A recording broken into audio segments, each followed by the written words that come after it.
হিন্দু ধর্মের প্রতি শ্রদ্ধা রেখেই বলছি, তাদের ধর্মে একটা বিধান আছে যে আপনি ভালো হিন্দু হতে চাইলে আপনাকে গোমূত্র পান করতে হবে, মানে গরুর পেশাব পান করতে হবে। এবং অবাক করা কাণ্ড, তারা ইন্ডিয়া থেকে এটাকে রপ্তানি করে ইউরোপ আমেরিকাতেও পাঠায়। কারণ ইউরোপ আমেরিকার যে হিন্দুরা আছে সেখানকার সুপার স্টোর থেকে, শপিং মল থেকে ওইটা কিনে কিনে পান করে।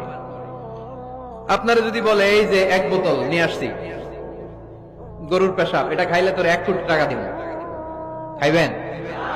আমি কমু তুই নিয়ে আইসোস, তুই খা, ঠিক কিনা?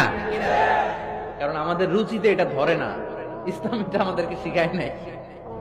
তো ইসলামটা হচ্ছে রুচিসম্মত ধর্ম, স্বভাব সুলভ ধর্ম। তারপরে হিন্দু ধর্মে ছোট বাচ্চাদেরকে পবিত্র করতে হলে, মেধাবী করতে চাইলে গোবরের স্তূপ করে ওখানে ফেলে দিতে হয়। ওই বাচ্চা ছুটে আসবে, কান্না করবে, আবার ফেলতে হবে। ওর গা গোবর দিয়া একেবারে বিউটি পার্লারিং করে